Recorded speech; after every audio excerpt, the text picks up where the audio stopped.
Locked On Podcast Network presents Locked On Sports Today. It's game one, and already it feels like the Ravens are in a must-win situation. Also, will we have a repeat NFC East champion with the Cowboys? And the Knicks are too good to have overrated players? I'm Peter Bukowski, starting your day with the can't-miss stories and biggest debates in sports. You're Locked On Sports Today. Searching all major sports. Found. Let's start with the biggest story. Well, the Kansas City Chiefs did it again. They're Super Bowl champions. They're going to go for the three-peat, something that has never, ever happened. And they open against the Baltimore Ravens, a team that has been perennially close and just not quite been able to get over the hump. Always the bridesmaid, never quite the bride. Kevin Ostreicher from Locked On Ravens joins me now. And Kevin, Thursday night football, we get an awesome game on the slate in this one. How much pressure, to your mind, is on Baltimore in this game? Not just, they might not have to win, but to look like they belong with the Kansas City Chiefs and show, hey, look, we're going for it this year. Yeah, there's certainly a lot. And I think part of that is we know that the Ravens are a really good regular season team. That's just been their MO, especially under John Harbaugh. We know that they can get to the dance. The next question is, can you actually get past the dance and win, let's say, prom king or prom queen? Are you able to do that when it comes down to it? That is the big important part to me. Now, it's a good start to the year for the Ravens if they go 1-0. You can't get 2023 back. Right, I think everybody's talking about the revenge notion and the revenge factor in this game. I mean, it's unrealistic to think that, well, if the Ravens win in week one in the regular season, they'll have gotten their revenge on the Chiefs for the AFC Championship game. There's actually a similar path that happened for Baltimore back when they won the Super Bowl in 2012, 2013. Heartbreak in the AFC Championship in 2011, 2012 with the Lee Evans and Billy Cundiff, and those are still names you can't really utter in these parts of town. But then they beat the Patriots in week 3, regular season, the next year. And then they beat them in the AFC Championship, went on to win the Super Bowl. That's the path of revenge. But to get off to a strong start here is really important. The Ravens are relying on a lot of youth. That'd be great for their confidence. The season does not start and end with week 1. If they end up losing, their season is not done. But it would certainly give them a lot of momentum. This is a little bit of a lose-lose, right? Like if they win, people will go, well, it's the regular season. Who cares? Let's see you do it in the playoffs.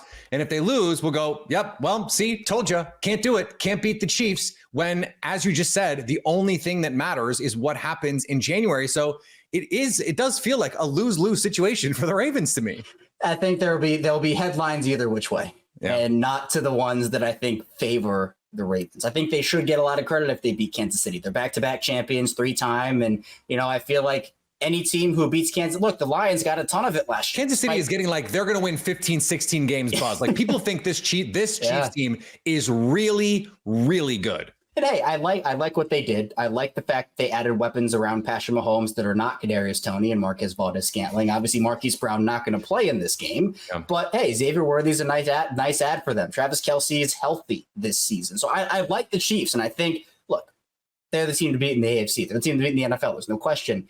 But the Ravens are a team that I think because of their playoff success, the lack of it, I guess, in the past many years with Lamar, that's the headline. It's not about Lamar winning 2 MVPs. It's not about this, that, and the other. What gets the headlines front and center is Ravens don't get the job done in the playoffs. That is why, for a pressure aspect, even for a John Harbaugh, I think a lot of his potential future with the Ravens does ride on their playoffs. If they lose in the wild card round, if they lose in the divisional round, what do you say? They have a second-year offensive coordinator. They have a first-year defensive coordinator. You're going to put the blame on any of those guys? I mean, Harbaugh is still a top-5 coach in my mind, but sometimes things run their course. And while the Ravens would have to be extra certain that they had somebody in place who was as good, if not better than John Harbaugh, I mean, are they going to fire the special teams coordinator next? Is that the next guy that goes and they're going to figure it out? So a lot of pressure on the Ravens this year, and hopefully they're able to do a lot with it.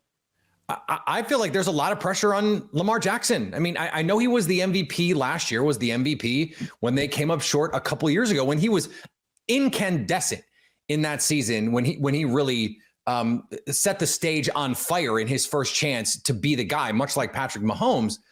But you look at that AFC Championship game, the Ravens defense played well enough to win that game. It was the offense that just could do absolutely nothing. And unfortunately, this is the MO of the Lamar Jackson Ravens in the last few seasons. So again, understanding this is not a January football game, but it seems like this is the kind of game where if you're Lamar Jackson, he's lost weight, he's slim, trim, he's a lean, mean fighting machine, right? Then you got to go out and you got to show you can go toe to toe with Patrick Mahomes.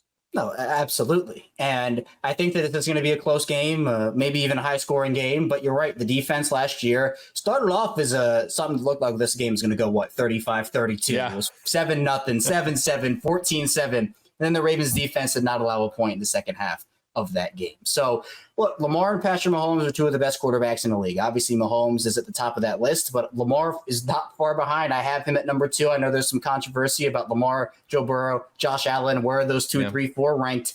But to me, this is a good opportunity for him, especially with Derrick Henry now in that backfield. The Ravens ideally going to more heavy personnel with Mark Andrews and Isaiah Likely on the field at the same time, working play action off of that. I think this is going to be a big statement game for them in terms of, well, look, this is year 2 of Todd Monken's offense. They have had a full offseason together now, and that can be a lot of what they show here because the Ravens, unlike the Chiefs, did not play their starters in the preseason. It's almost the tale of 2 case studies. Play your starters versus don't play your starters in the preseason. We're going to see how it pans out, but I expect a good game, and I think the NFL got it right with this one. Stay up to date on the Baltimore Ravens all year long by subscribing to Locked On Sports Today and Locked On Ravens on your favorite podcast app and on YouTube. Thanks for making Locked On Sports Today your first listen. Coming up, will the NFC East finally have a repeat champion? Before we answer that, Jamar Chase is back, kind of. Game Time makes getting to the ballpark even faster and easier. Prices on the Game Time app actually go down the closer it gets to first pitch. With killer last-minute deals, all-in prices, and their best price guarantee, Game Time takes the guesswork out of buying tickets. They're obsessed with finding ways to help you save money on tickets. Game Time has deals right up to the start of the event and even an hour after it starts. It's the place to find last-minute seats. Find exclusive flash deals and sponsored deals on tickets for football, basketball, baseball, concerts, comedy, theater, and more. And the Game Time guarantee means you'll always get the best price. If you find tickets in the same section and row for less, Game Time will credit you 110% of the difference. Take the guesswork out of buying tickets with Game Time. Download the free app, and new users can get $20 off their first purchase with code Locked On. Terms apply. That's code Locked On for $20 off your first purchase with Game Time. Download the Game Time app today. Last minute tickets, the lowest price guaranteed. Are you watching Fox Sports or ESPN on your TV all day? Have to turn down the volume with all that shouting? Make the switch to Locked On Sports today, a free 24/7 sports streaming channel programmed for you every day to bring you the biggest stories without all the screaming. Locked On Sports Today brings you can't miss analysis, opinions, and news streaming 24/7 on YouTube or the free Amazon Fire TV channels app, part of the Locked On Podcast Network, your team every day. Jamar Chase has been holding in during the entirety of Bengals training camp as he angles for a new deal. Although he has not received that new contract, he returned to Bengals practice on Wednesday in a limited capacity. Locked On Bengals host James Rapine isn't sure this means he will definitely play on Sunday. And are they going to? If they don't, will Jamar be willing to play, or is he practicing now, hoping that facilitates a deal and moves things in the right direction? There are so many questions and not many answers. But yeah, I think that there's a good chance that Jamar plays because he was on the practice field Wednesday. It leaves the door open for that. At the same time, I think there's still a very real possibility that he isn't on the field on Sunday. And that's going to be Chase watch until a contract is done or until Sunday at 1 p.m. Justin Herbert says he is 100% after dealing with a foot injury earlier in training camp. When asked how the injury occurred, Herbert didn't have a clear answer. No, I think it was just one of those things that I went in, it was getting a little sore and talked to him about it. But there wasn't really one moment that I felt it happen. I came back, got it. But I think over the past couple of weeks of being out, I did my best to pick up as much as I could in meetings, be out there in walkthroughs, and do everything I can to not miss a rep. It's definitely tough, but I felt like I was in great care with the staff here. Over in the dub, Caitlin Clark went off as the Fever earned a playoff berth, ending a 7-year drought. Then last night, she did it again. She notched a triple-double with 24 points, 10 rebounds, and 10 assists. In fact, she has a 9-game stretch that the WNBA has never seen before. She is averaging 24.4 points, 5.7 rebounds, and 10.2 assists during that stretch. She is in her second rookie triple-double. She's the only one who's ever done that as a rookie. She now has 2. She is doing things we have never seen before. Will the Dallas Cowboys repeat as NFC East champs? This division hasn't had a repeat champion in a very long time. Well, I was just going to say, because the Dallas Cowboys are the reigning champions of the NFC East, I'm going to say that the Philadelphia Eagles, I think, are going to be the NFC East champions this year. And I'm going to continue to do that because I'm going to be fair, just like I was last year when I picked the Cowboys to win the NFC East, because no one has repeated. And I think until that does happen, it's going to be tough for me to pick somebody to repeat as the top of the title things. I also think, there's just a lot of change that's going on with Dallas that may have an early effect on them, especially in the tough schedule they have early in the season.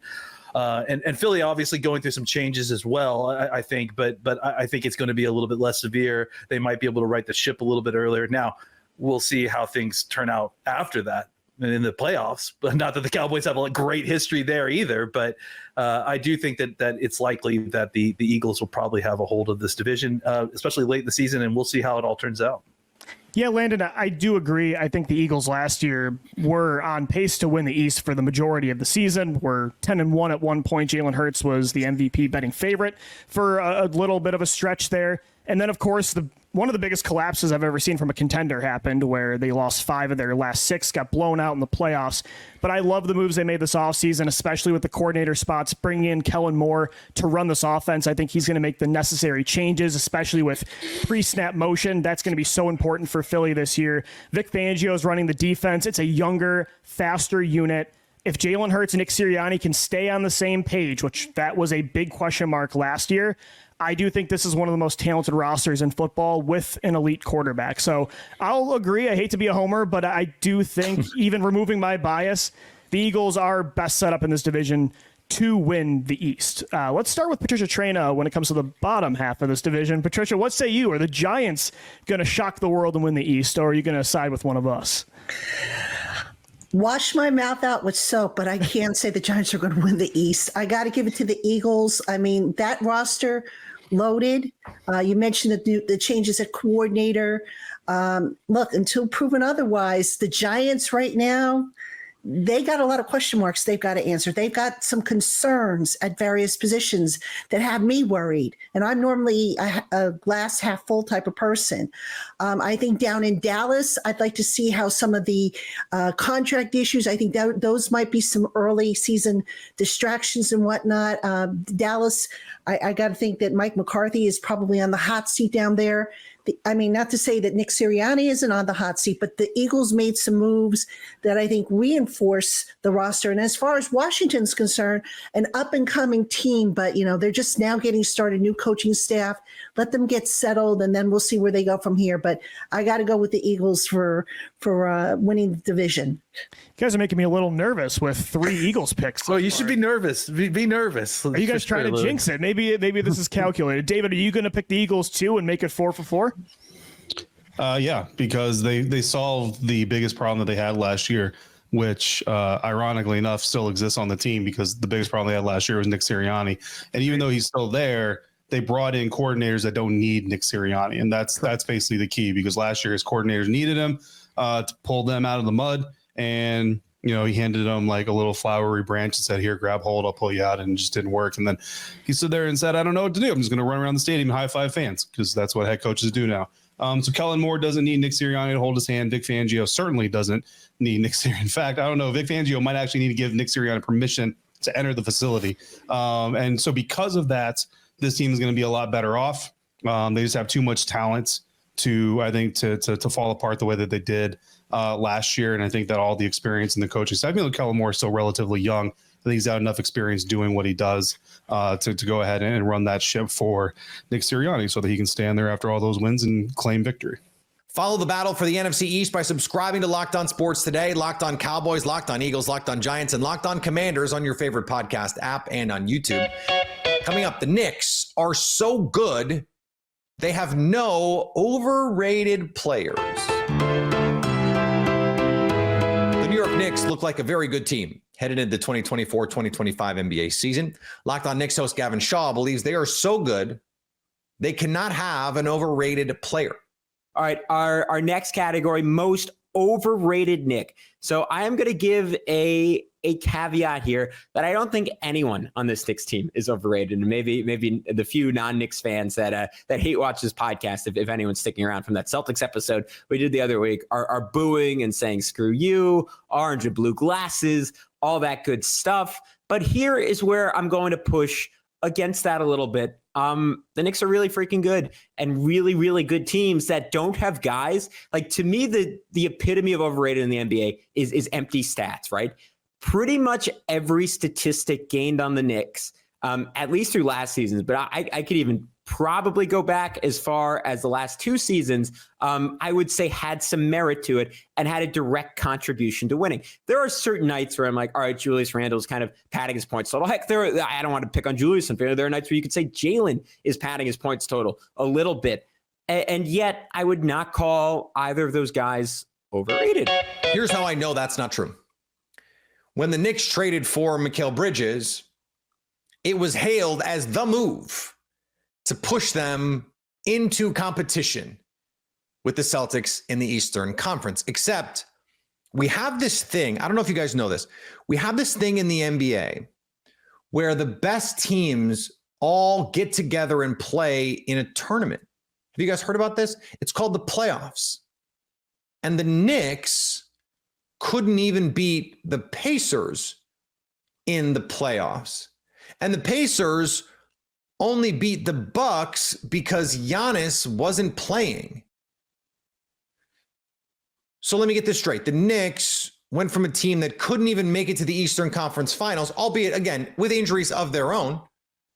And now they trade for one non-All-Star, and they're title contenders, they're Eastern Conference contenders against a Celtics team that is one of the most dominant teams of the last decade, against a Joel Embiid, Paul George, and Tyrese Maxey Sixers team, against a Bucks team with a renewed Damian Lillard and Giannis Antetokounmpo and a healthy Chris Middleton, and Brook Lopez is back, and it's year 2 under Doc or year 1.5. They just vault right to the front of the line. I don't think so. I think that is definitionally being overrated. And finally, you ever talk trash to your coworkers? Be careful of who's listening. The Washington Commanders suspended its vice president of content, Rael Anteen, who has been with the organization for 4 years, for comments he made to an undercover reporter for the O'Keefe Media Group. And he made comments about the team's players being anti-gay, accused Dallas Cowboys owner Jerry Jones of being racist and homophobic, and called NFL Commissioner Roger Goodell a $50 million puppet. You know what they say, one man's trash is another reporter's treasure. If you're catching this episode after hearing your favorite Locked On show, make sure to subscribe to Locked On Sports Today on YouTube or wherever you get your podcasts so you never miss an episode. Also, if you're a new subscriber to Locked On Sports Today, we're here for you with the biggest stories in sports every day. Coming up on the next Locked On Sports Today, will the Chiefs start out 1-0 in their title defense and their search for a three-peat? So at least until tomorrow, stay locked on sports today. Locked On Podcast Network presents Locked On Sports Today. Go to our video on demand. Click on sports at the top of your screen. There, you'll find past episodes of Locked On Sports Today, plus other Locked On shows on demand.